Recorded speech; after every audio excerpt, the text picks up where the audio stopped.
The system instructed me to capture the male lead, a yandere who had mind-reading abilities since childhood and grew up to be ruthless, emotionally detached, cold-hearted, and reclusive. I pondered for a moment and chose to enter the world when the male lead was just 1 year old. System, from today onward, I will be his guardian. I will teach him to understand and obey the law, respect women, stay optimistic, and become a good person, I said with a straight face. A proper capture should start with education. The system was convinced. You are right. And so, on that snowy day, I picked up the abandoned 1-year-old male lead, Ying He Xue, from the hospital.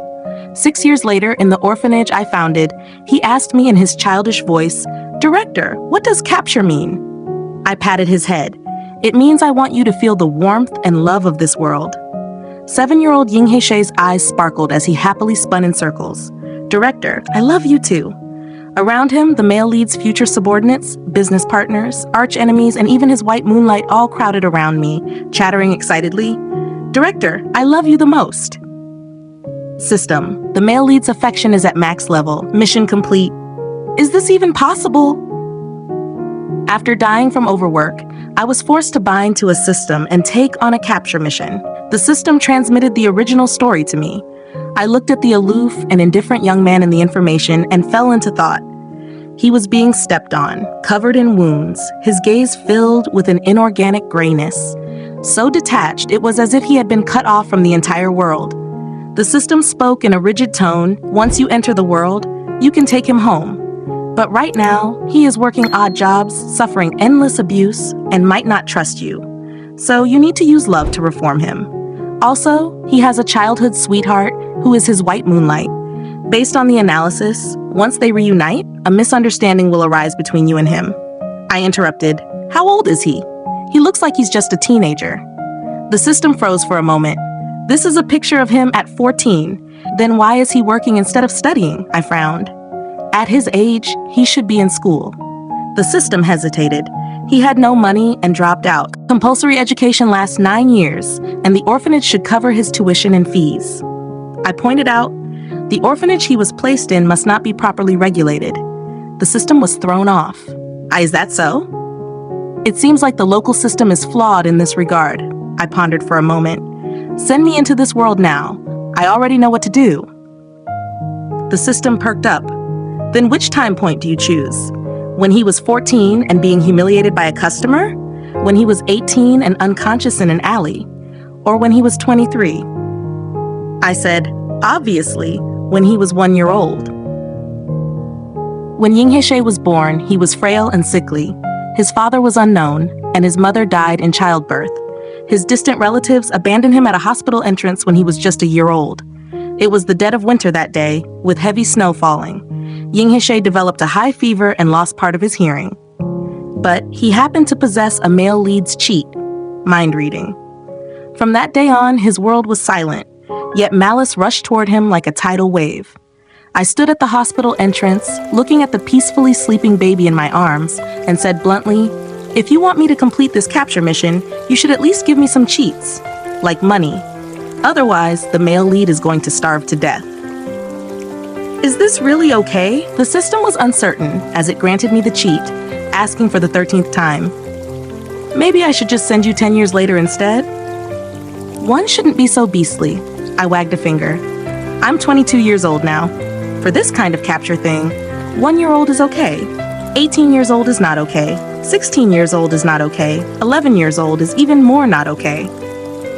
The system, now basking in the glow of justice and legality, was momentarily speechless. "Let's go," I said.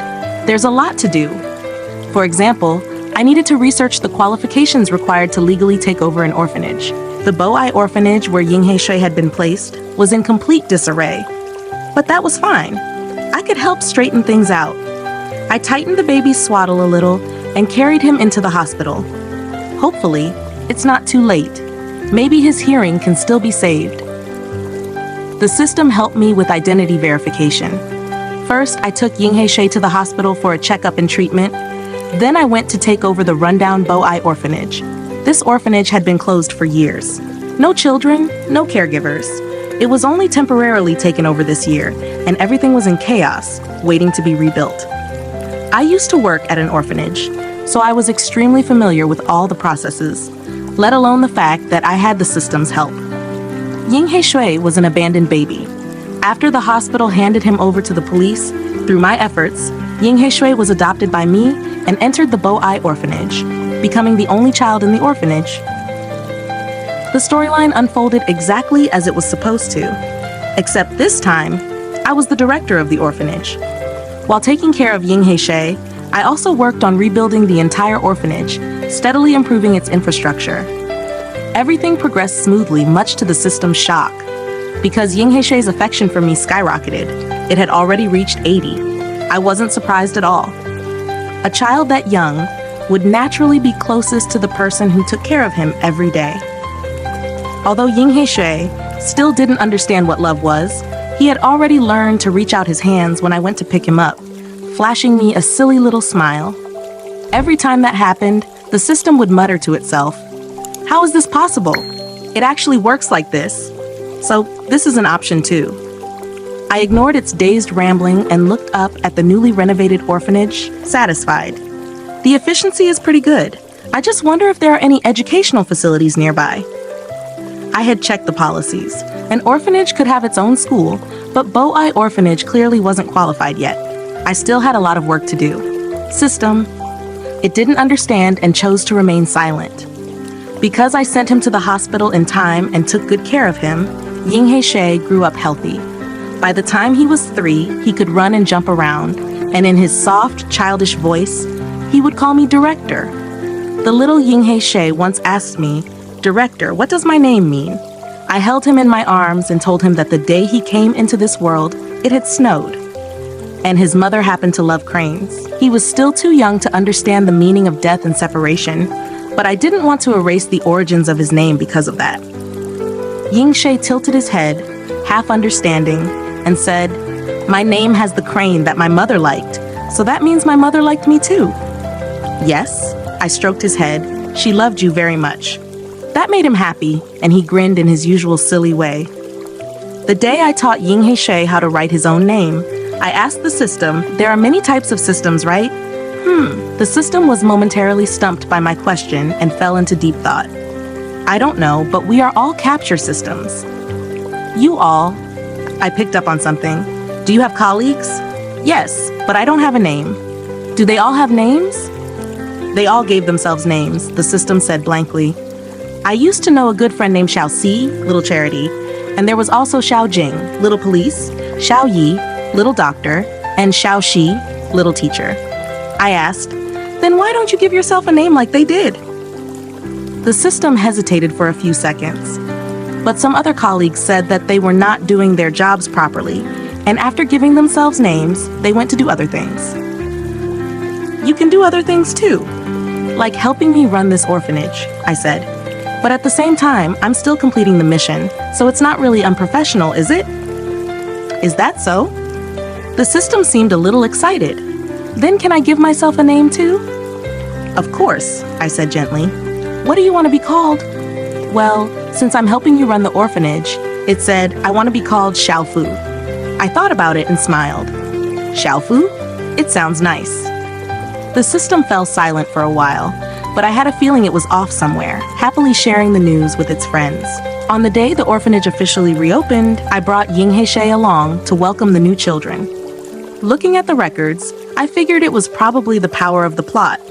Ying He Xue's childhood friend, who later became his white moonlight, Anran, had also arrived. Her parents had both died in a car accident, and she was sent to the orphanage. When she was 8, her adoptive parents took her abroad. The story didn't dwell much on this part, but considering how Anran went from a sweet and obedient little girl to a classic villainess, her experience overseas must not have been pleasant. After carefully reviewing the details, I realized that the adoptive parents hadn't even met the requirements for adoption, another issue with the orphanage's regulations. So as I looked at the timid little girl in front of me, I crouched down and gently patted her head. "Ran, from now on, this place is your home." She gazed at me in confusion, but perhaps because my eyes were filled with patience and kindness, the highly sensitive child felt no malice at all. Cautiously, she reached out with her chubby little hand and grasped my finger. Tear stains were still visible on her fair, adorable face, but I held her in my arms, gave her a piece of candy, and she showed her first smile of the day. In a soft, delicate voice, she mimicked the others and called me director. Meanwhile, Ying He Xue kept a straight face, looking a little nervous as he led the new children on a tour of the orphanage. It was a task I had entrusted him with quite seriously, and he took it very responsibly. He moved through the group like a seasoned senior, offering comfort to one child, handing out candy to another, and even clenching his little fists as he swore that this was the best orphanage ever. Watching him flit back and forth, I couldn't help but smile. In the afternoon, I was putting the kids down for their nap. Ying He Xue looked really excited, completely unable to sleep. He even whispered to me, "Director, among the kids who came today, I like Lu Heng the most. He's so cool." I raised an eyebrow. "Oh, really? Why did that name sound so familiar?" Looking at the little boy named Lu Heng and the birthmark on his face, I finally remembered. Wasn't this the future crime boss Lu Heng, Ying He Xue's ultimate rival? I thought to myself, looks like I need to prioritize legal education classes. Right now, Lu Heng looked timid, keeping his head down and staying quiet. Because of the large birthmark on his face and his innate low intelligence, his parents had abandoned him. Abandonment was a crime. Seeing the sadness and low self-esteem on Lu Heng's face, I pulled Ying He Xue over. He must have heard my thoughts because he suddenly looked like he was about to cry. Feeling down, he asked, "Director, did Lu Heng's mom and dad not want him anymore?" Ying He Xue, who possessed mind-reading abilities, never hid this from me, but we had made a pinky promise. This was a little secret between the two of us, so I answered seriously.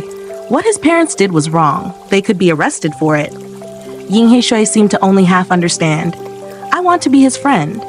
"Then take him to the garden to play," I said. "Didn't you tell me last time that you wanted to play on the seesaw with a friend?" His eyes lit up, but then he quickly deflated. "But it's nap time." "It's okay, this is a special exception," I said, patting his head. "He Xue, from now on, we are Lu Heng's family. I want him to be happy. Can you do that?" Ying He Xue's energy returned in full force. "Yes!" I opened the garden door, beckoned, and watched their two tiny figures cheer softly as they ran toward the sunlit seesaw. I returned to the dormitory. As expected, the little heads were all lowered. I couldn't help but chuckle. "Can't sleep?" Silence. Only Anran looked up, pointed toward the garden outside the window, and said in a soft, childish voice, "I want to play with the director." "Then let's go play in the garden," I said with a smile. "But it's nap time right now. Just this once, okay?" "Okay." The initially timid and uneasy children immediately brightened up, responding in unison like a flock of happy little birds as they ran toward the garden. I strolled leisurely behind the children, chatting with Xiaofu. "Why do they all have such a high affection toward you, host? I've never seen a capture progress move this fast before." "Do you know a certain story?" I thought for a moment. "A demon was once sealed inside a bottle. He promised that whoever released him would be granted immense power and wealth. However, after being discovered years later, instead of being grateful, he resented the fisherman who freed him, thinking that he had come too late. I have this story in my database. Love works the same way," I said calmly. "At its core, capturing someone's heart is a form of exchange, giving love to receive love in return. But if someone has never received love since childhood, what do you think those insincere, impure affection could possibly achieve? That's why, if I were to appear when He Xue was 15 or 16, there's no way I could compare to Ran Ran, who grew up with him from the start." So host, you specifically chose to enter at the 1-year-old timeline to ensure a successful capture? "Not entirely," I replied with a smile, picking up a child who ran toward me and gently ruffling her hair. "I just want to tell you one thing." "What is it?" "The word capture is too broad," I said. "There are too many kinds of love in this world. Teaching them this is of course also called capturing." "Host, you're really different from anyone else I've ever encountered. How many people have you even met? To me, you're just a kid too." I sat on a swing with the little girl in my arms. "Maybe, according to your systems analysis, capturing hearts used to be my job. So you picked me." "Huh? What kind of job did you have before? It sounded puzzled. But there were a lot of people who loved you before you died too, host. Is that so? I paused, then let out a soft laugh. I used to work in special education. I was undoubtedly the odd one out in the Jean family. My brothers and sisters all have their own lofty ambitions, either to take over the company or to shine in the field of art. Only I chose a different path. I buried myself in a small county, spent a few years as a volunteer teacher, then worked at a special education school, and eventually, I simply started my own orphanage. Most orphans were not healthy children. They often had various physical or psychological challenges. At first, whenever my family came to visit, they would be startled by the scars on my body. More than once, they asked me, "Zhanling Shi, are you crazy?" Outsiders found it even more incomprehensible. Why was there a Zhan child who, despite growing up in privilege, lacked even a trace of nobility?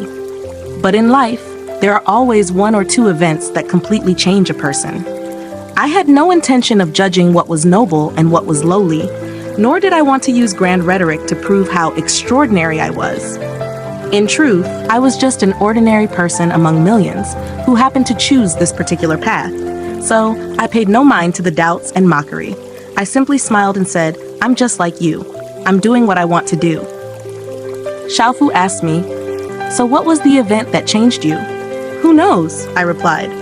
My childhood memories are blurry, but I suppose there was something. Actually, I still remembered. I remembered that our school had once organized a charity event. We wore puffy dresses and tiny suits and went next door to the special education school to deliver gifts.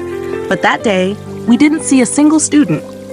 I overheard their teachers saying they had locked them in their dorms, afraid they might hurt us. We placed books and clothes on their desks, took a few photos, and were about to leave. On one of the desks lay a fairy tale book, and on its cover, a line of crooked handwriting caught my eye. Xiaoxin asked, "What do stars look like?" I wonder too. Do they taste good? In that fairy tale, stars in the sky were made of candy. Could Xiaoxin not see the stars? And what about the book's owner? Had they never tasted candy before? I glanced at my own delicate dress, reached into my pocket, and struggled to pull out a single piece of candy. Quietly, I slipped it between the pages of that book.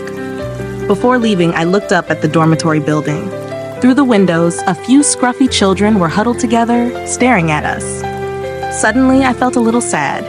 I only brought one candy, so I only put one. Only one child would get to taste a star. I had been living a non-stop, hectic life for the past week. The arrival of a new batch of children had brought life and energy to this small piece of land, but also a lot more to worry about. From something as small as choosing the brand of milk for the children, to something as significant as hiring new teachers for the orphanage, everything required my personal attention as the sole person in charge. Fortunately, I had my secret weapon, Xiaofu.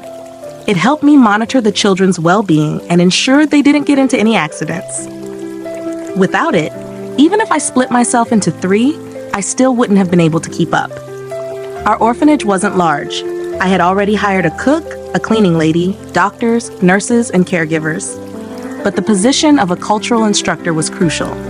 I still needed to discuss setting up classes, so it was essential to find someone reliable. After several rounds of interviews and careful selection, I finally found the perfect candidate. A young woman whose looks alone could rival a celebrity's.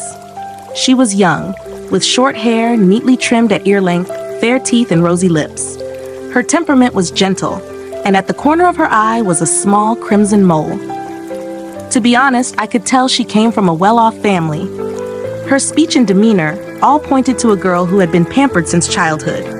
And yet, her skin was slightly tanned, and her cheeks bore the sun-kissed flush of someone who had spent time under the harsh highland sun.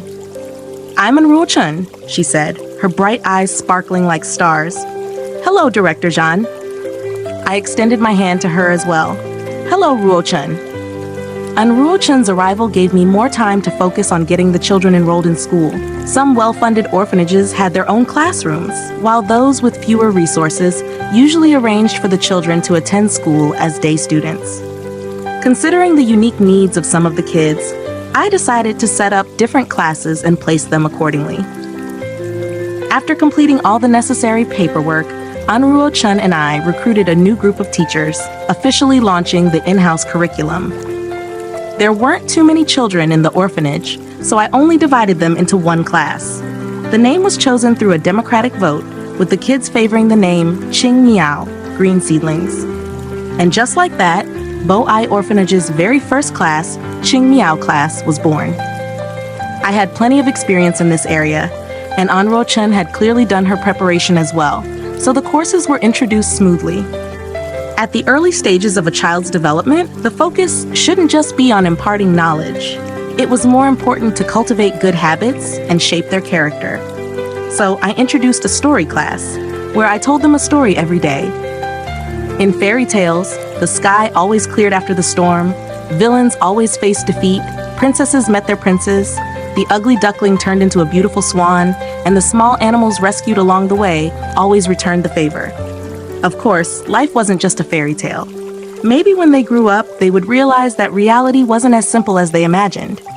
But even so, I still wanted them to believe in fairy tales. After story class, Anruo Chen would follow up with a safety education class. It was one thing to teach them kindness, but they also needed to learn caution. Do no harm, but be wary of harm. I could teach them to treat the world with kindness, but someone also had to teach them that not everyone had good intentions. They needed to stay alert and learn how to protect themselves. I appointed Ying He Xue as the class monitor of Qingmiao class. The little boy immediately developed a sense of responsibility and worked hard every day to maintain harmony within the class. Most of the time, the little class monitor was full of determination, but sometimes he faced setbacks, like today. "Director, Lu Heng cried today," he said gloomily, lying on my lap. I heard him thinking, why don't his parents want him? Ever since Lu Heng entered the orphanage, he had become much more cheerful, but occasionally, he would still secretly shed tears in the evening.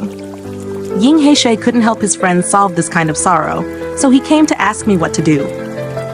In my version of the story, Lu Heng's mother loved him very much, so Ying He Xue couldn't understand why Lu Heng's parents would abandon their own child. I patted Ying He Xue on the head. "Xiaohei, people are different. Some parents don't love their children." Ying He Xue pursed his lips. Then why did they give birth to him? There are many reasons. We can't know. But what I want to tell you is that Lu Heng's parents abandoning him is a crime, I said. There are many children in this world who have been abandoned by their parents. Lu Heng is lucky to have a friend like you who worries about him. But there are many children who don't even have that. Ying He Xue's dark, round eyes widened. Really? Yes, I said, then offered him a suggestion. When you and Lu Heng grow up a little more, you can work together to protect children like him.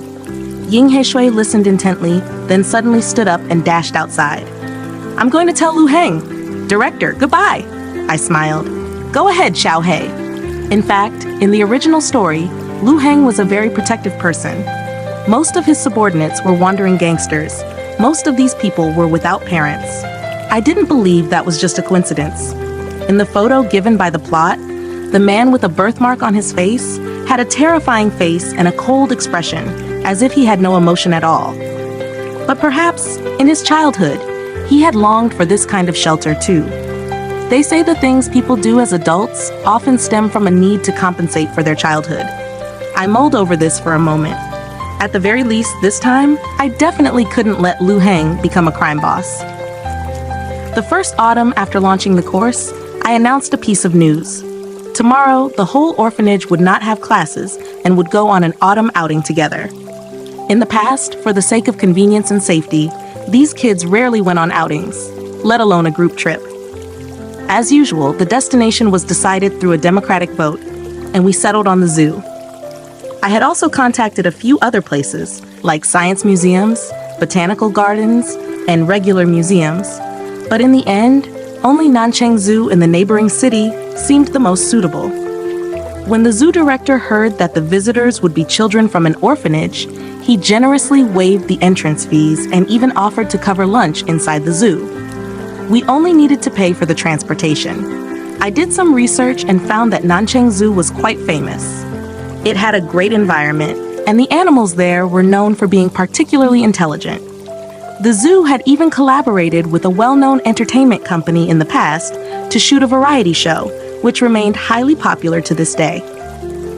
The zoo director was also quite well known, partly because of his good looks, and partly because of his long-standing dedication to ecological and animal conservation efforts. Out of curiosity, I looked up his photo with Xiao Fu.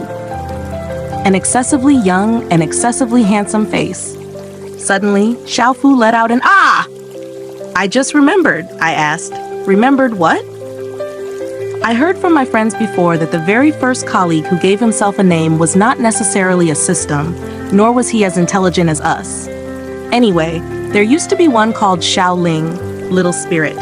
It was actually a kind of consciousness that could communicate with all things in the world.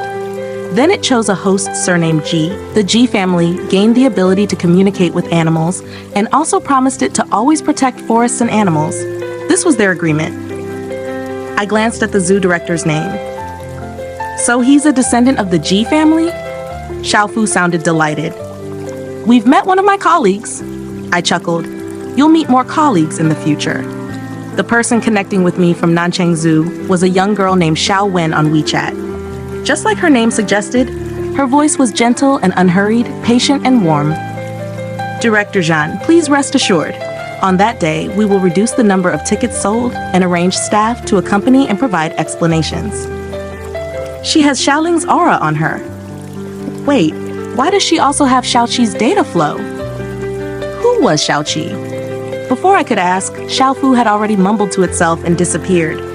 I figured it had gone to contact its own friends, but since these adorable systems were involved, it was enough to confirm that Nanchang Zoo was indeed the best choice.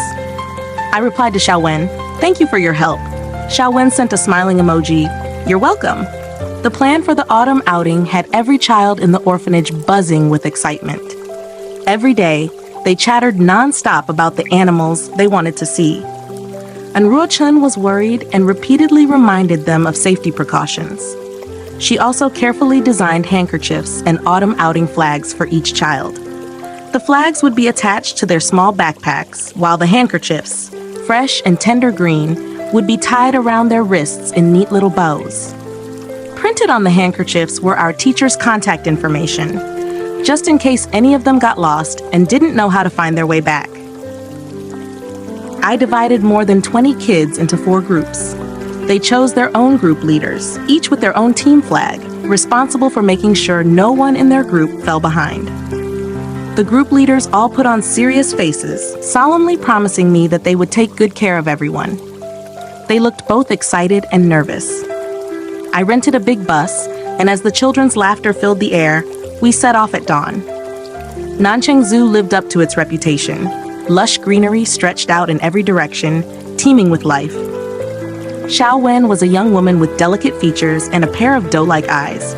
She looked gentle and much younger than she probably was. "Hello, Director Zhan and everyone." She greeted us in her uniform. "I'm Wenwei Shi, your guide for today." "Ah!" Ruo Chun suddenly whispered in my ear as if recalling something. "Director, I think I've seen her on TV before. She was in that variety show. She was super popular." Curious, I looked up her videos online after greeting Wenwei Shi. The first video that popped up had an eye-catching title, "Watch as this fierce woman tames a tiger with her bare hands." Who? Xiao Wen? I froze for a second. The same Wenwei Shi, who looked as sweet and gentle as the girl next door, led us into the zoo and casually greeted a nearby tiger. "Fei Fei," she said to the massive beast baring its fangs, "back up a little. Don't scare the kids." And as if it actually understood her, the tiger obediently took a few steps back and sat down. "Whoa!" After a brief silence, the kids erupted into cheers and excited screams. "Sister Xiao Wen is so amazing." Anran took a step back, her bright eyes sparkling as she tugged at my sleeve. "Director, the big tiger just roared. Does that mean it wants to come out and play with us?" Ying He Xue, always the action taker, curiously asked, "Sister Xiao Wen, what did Fei Fei just say?" Wenwei Shi suddenly looked a little awkward, but she kept up her polite smile. "It said it's hungry." "Huh? Didn't it have breakfast?" "It did." Wenwei Shi pressed a hand to her forehead. "But it's hungry again." Ying He Xue looked confused. "How can it be hungry again?" Lu Heng gave his own take. "It sure eats a lot." After finishing the visit to the tiger park, we went to see the crane park, the monkey park, the bird hall. Lunch was prepared by Nanchang Zoo. They had set up picnic blankets and snacks on the grass beside the aquarium in advance.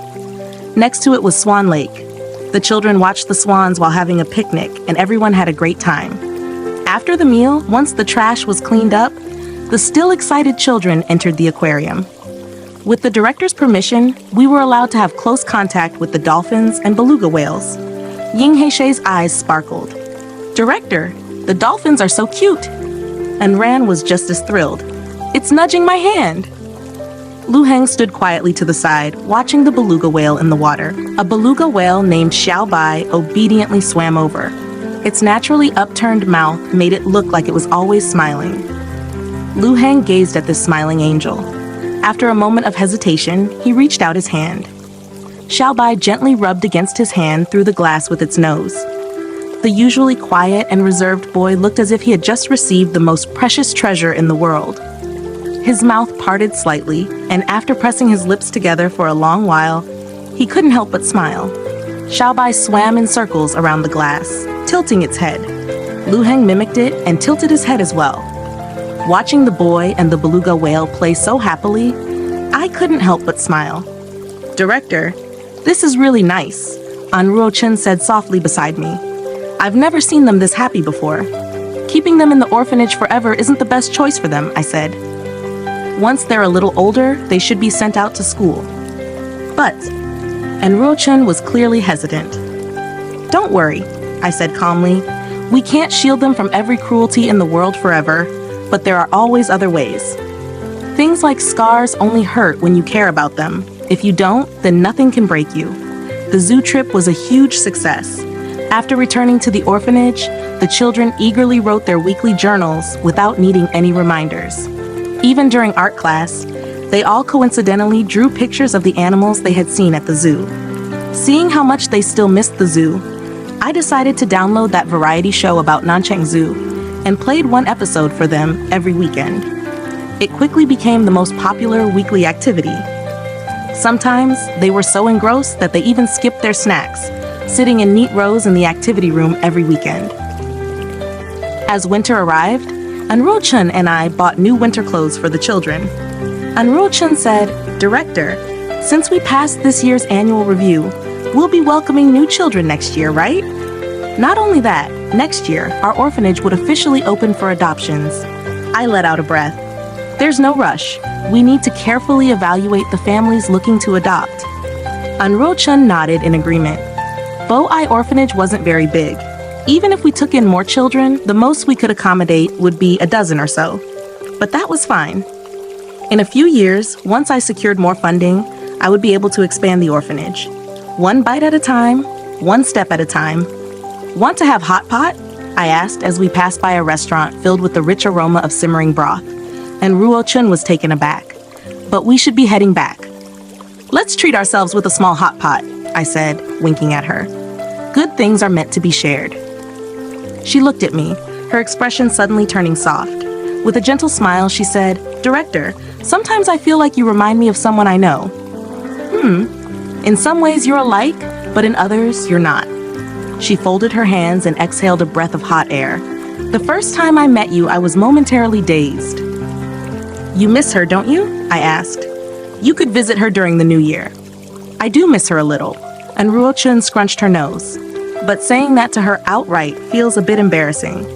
I picked up on something. "Is she your relative?" "She's my sister," she said. "Like you, she's also a teacher." I was a bit surprised, yet somehow not really.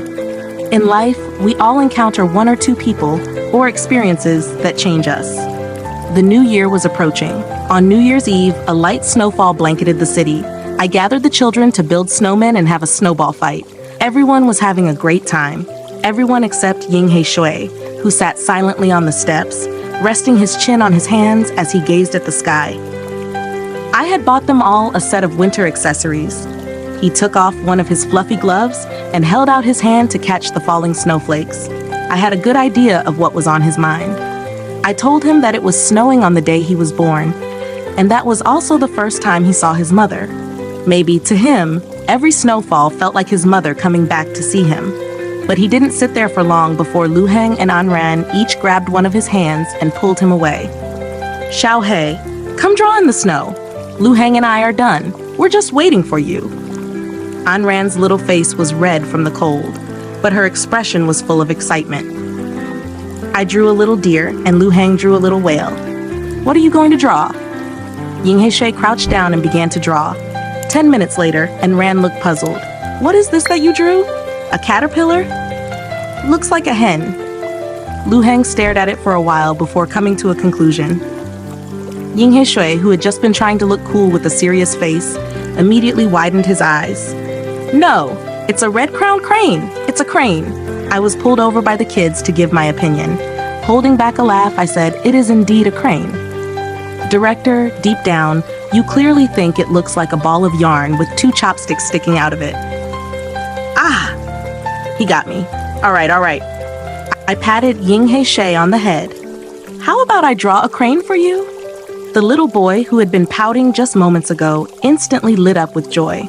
After finishing the snow activities, I hurried them all inside to wash their hands and faces with warm water to avoid catching a cold.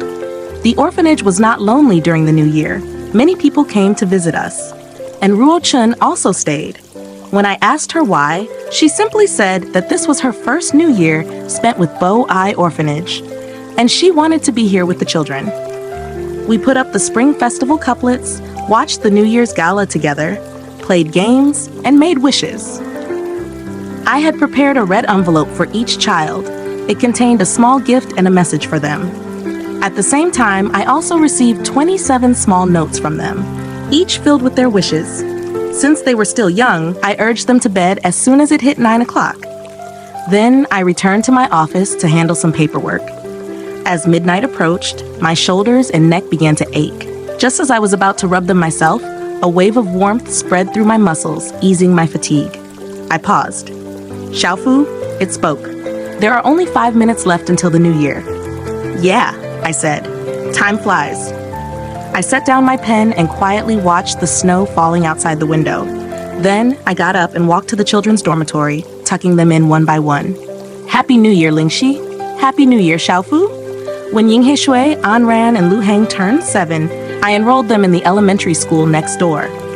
Over the past 2 years, the orphanage had undergone an expansion. New children arrived, while some were taken home by adoptive families. Yet the 3 of them remained the oldest in the group. Ying He Xue and Anran were especially popular. Many couples expressed interest in adopting them, including families with excellent conditions. But neither of them wanted to leave.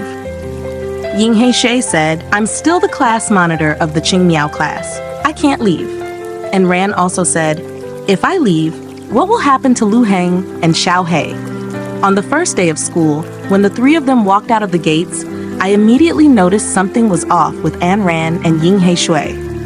Lu Heng, on the other hand, remained calm and well-behaved. He greeted me with a polite, Director? When Ying He Xue and Anran spotted me waiting by the school gate, they froze for a moment before running over. Director, what are you doing here? Ying He Xue asked. I could tell they were trying their best to hide their emotions, so I didn't press further. Instead, I said, you're still young. If I have the time, of course, I'll come pick you up. Director, you are the best. And Ran hugged my arm and asked eagerly, are we having cola chicken wings today? I took her small hand in mine and smiled. It's the first day of school. How could we not have it? And Ran grabbed the straps of her backpack, let out a cheer, then stretched out her arms and hugged me tight. Behind her, Ying He Xue and Lu Heng followed closely, looking at me expectantly. There's also sweet and sour ribs and sticky rice fish, I reassured them, patting the 2 boys on the head. How could I forget your favorite dishes?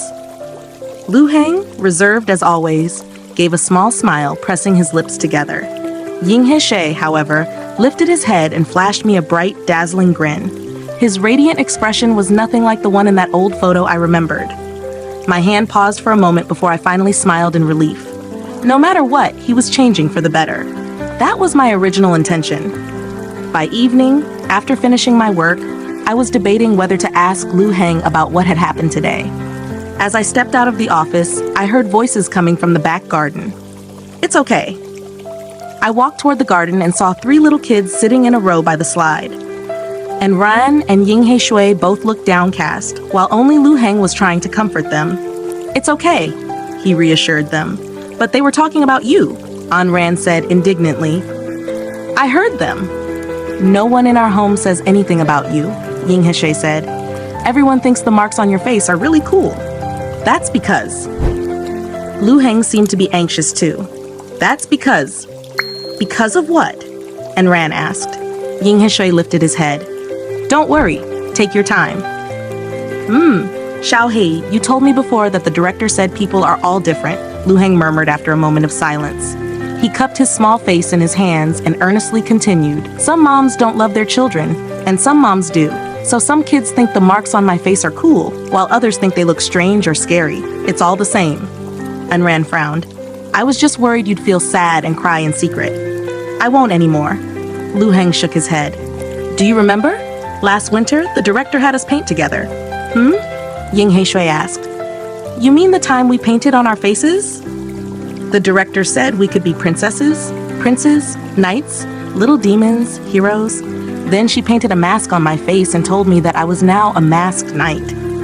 "Oh yeah, you were so popular that day. Everyone only wanted to play with you," and Ran recalled. "Lu Heng, you were really cool that day." "But I know. The director was trying to tell me that it didn't matter," Lu Heng said. "I used to think I was ugly, but the director told me I was the coolest kid. After that, I never thought I was ugly again." Lu Heng was the oldest among them, and both Ran and Ying He Xue found his words somewhat difficult to fully grasp. "So, it doesn't matter. Whatever those other kids say doesn't matter." Lu Heng glanced at them both. "Besides, I have you two. You'll stand up for me." "Director is my favorite person, and you two are tied for second place." "Me too."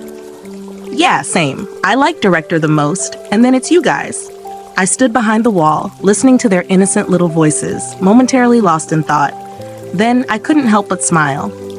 After the three children made a pinky promise and said they would be best friends forever, I coughed lightly and walked into the garden. "Director?" They stood there in a panic because I caught them sneaking out, their heads lowered obediently. But I didn't scold them. I simply led them back to the dormitory. Before sending them inside, I crouched down and patiently said, "No matter what happens, you can always tell me. You can try to solve things on your own, but if you can't, I will always be here to help you." Seeing that I didn't reprimand them for sneaking out to play in the garden, Ying He Xue's tense little face finally relaxed. He was the first to respond. "Okay." "Lingxi, the male lead's affection has maxed out." Xiaofu suddenly became excited. "Mission complete." It was at that moment that Ying He Xue softly asked, "Director, what does capture mean?" I froze for a second. I had almost forgotten Xiao He could read minds. One day, he would find out why I had come into his life. One day, he would know that from the very beginning, I had been given a task called capture. But that was okay. It didn't matter.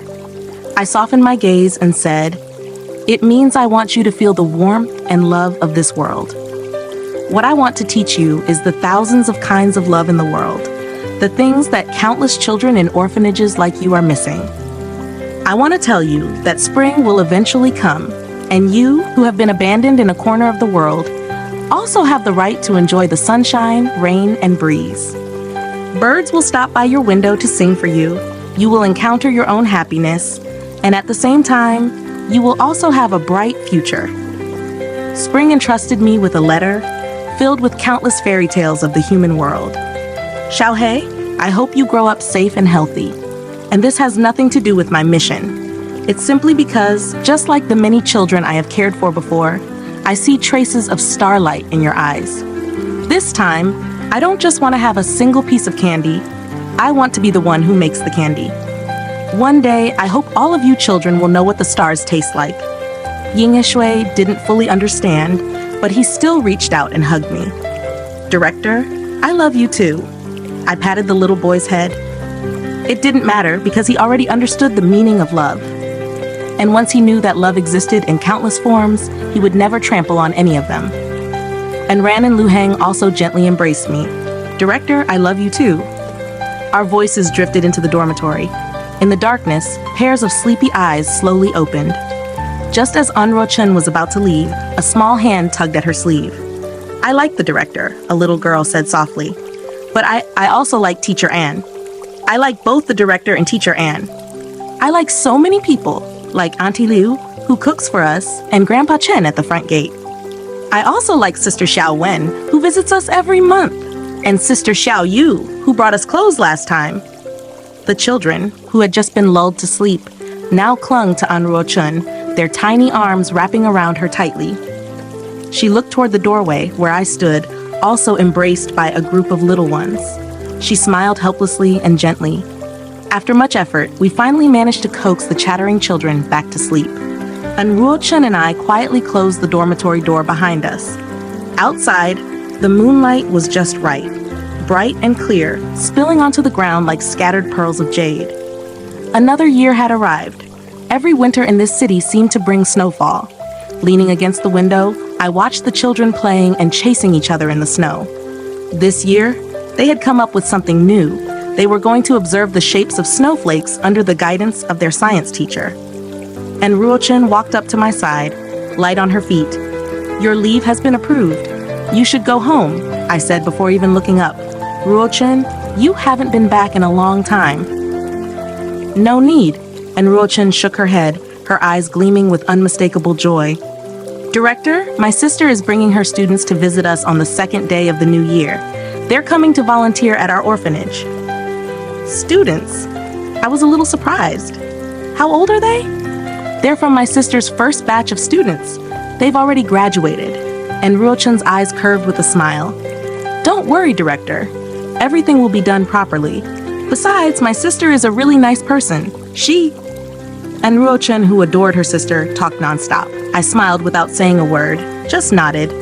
It seems that this year the orphanage will be very lively again. On New Year's Eve, as usual, I coaxed a group of children to sleep before sitting alone in my office. Xiao Fu quietly provided me with a massage. Treating it like an old friend, I casually asked, "Xiao Fu, when are you leaving?" Since we were bound together, it had always told me that once I completed the capture mission, it would have to find its next host. They had KPIs too. Xiao Fu once aspired to be the top performer, and when it noticed how fast I was progressing, it had been overjoyed. But for some reason, after Xiaohe's affection level reached 100, Xiao Fu was only happy for a fleeting moment. After that, it stopped mentioning leaving and had stayed with me ever since.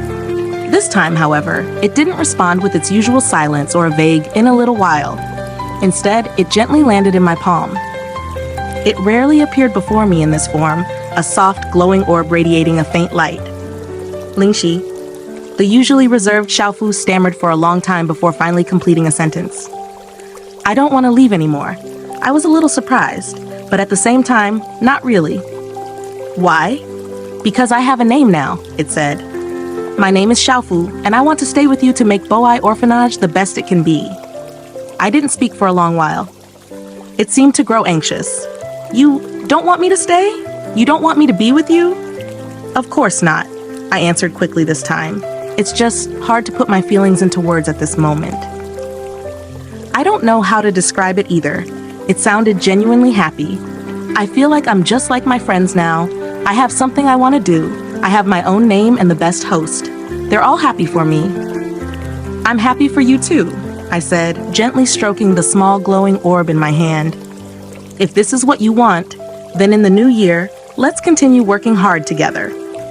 Snow fell softly outside the window, yet inside, it was as warm as spring.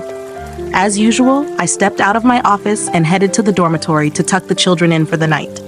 But as soon as I pushed the office door open, I froze. Hanging at the entrance of my office was a glass jar decorated with tiny star-shaped lights. The jar was filled with cards. I reached out and took the jar down. The largest card inside had handwriting I was all too familiar with.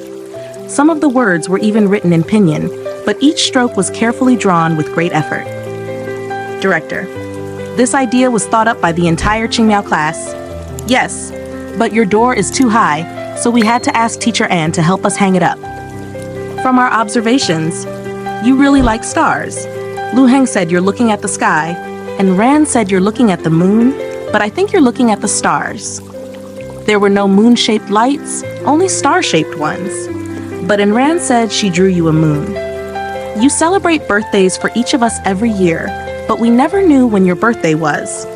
So we asked Teacher Anne, and only then did we know that the director's birthday is on the day spring comes. But we all have to go to bed, so we can't say happy birthday to you at night. We're all very good kids. We listen well. Director, Happy New Year and happy birthday. We all wrote secret messages inside. You have to hide them and read them yourself. From all of us in the Qingmiao class, Ying He Xue, Anran, Lu Heng, Wu Yao. Each child's name was written neatly on the card, not one missing, not one extra. Director, you once told me that on the day I met my mother, it was snowing. It was winter. I don't know what day it was when I met you, but I think it was spring. Spring is the season when everything comes back to life, the most beautiful season in fairy tales, and also the season when I met you. Director, I send the first letter of spring to you because I love you the most. Ying He Xue. Fireworks burst into bloom, lighting up the sky in dazzling colors. Happy New Year, happy birthday, Ling Shi. Happy New Year. Holding the jar of stars, I read this letter of spring and softly whispered. Xiaofu once asked me, if one day Ying He Xue found out that I came here to capture him, what would happen? At the time, I thought about it and told him, it doesn't matter. Just like I once told Ying He Xue, it doesn't matter. Love is not about status or worth, it's only about whether it's real or not. There are many kinds of love in this world. Conditional, unconditional, false, genuine, disguised, honest, unrecognized, or perhaps the kind that, even if it didn't start sincerely, still ends with a heart fully given. Thank you for listening. Don't forget to like, subscribe, and drop a comment. It brings me inspiration to create more interesting stories.